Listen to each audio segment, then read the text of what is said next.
In the United States, congressional Republicans handed themselves a significant defeat last night. Some party members voted not to impeach U.S. Homeland Secretary, Security Secretary Alejandro Mayorkas. Here's the moment. The yeas are 214 and the nays are 216.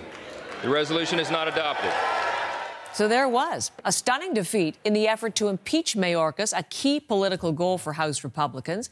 They've said an impeachment would help them hold the Biden administration accountable for an issue that's important to their base, which is border security. Richard Madden is in Washington with more on that unexpected result. Richard, what happened? Yeah, Heather, Republicans simply didn't have the votes, ending in that embarrassing defeat of their own creation. Now, this all started when relatively new House Speaker Mike Johnson tried to appease the far-right plank of his party and agreed to put those articles of impeachment on the floor for a vote. The idea was to set up this high-stakes drama to unfold on live TV, showing the slim Republican majority voting to impeach Homeland Security Secretary Alejandro Mayorkas in a historic vote. Mayorkas would have been the second cabinet official to be impeached in U.S. history. Republicans gave speech after speech accusing Mayorkas of breaking the law by allowing millions of migrants to cross illegally into the U.S. from Mexico. But in the end, it backfired, exposing not only divisions within the party, but Speaker Johnson's leadership, who basically broke the cardinal rule. You don't put a bill on the floor unless you know you have the votes. What happened? At least 3 Republicans broke ranks, joining with Democrats to vote against impeachment. In fact, one Democrat who is recovering from surgery showed up at the last moment in a wheelchair wearing hospital scrubs to cast his vote.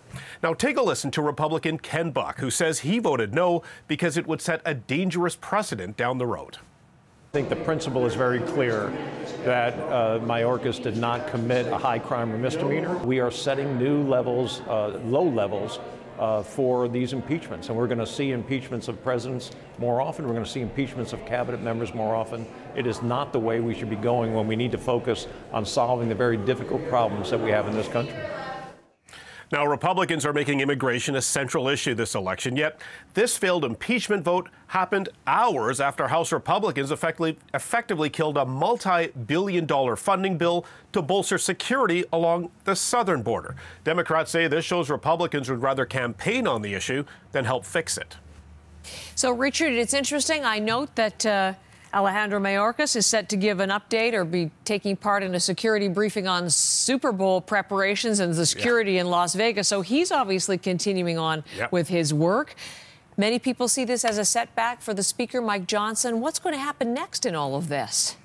Well, we already saw the House Speaker signaling he'll try again for another impeachment vote as early as today. Now, remember, the party has such a slim majority in the House. Not all Republicans could show up to last night's vote, but they're back now. So get ready for round 2. But even if the House does vote to impeach Mayorkas, a conviction in the Democrat-controlled Senate is highly unlikely. So, in the end, Americans will see more displays of divided government and hyper-partisanship in this election year.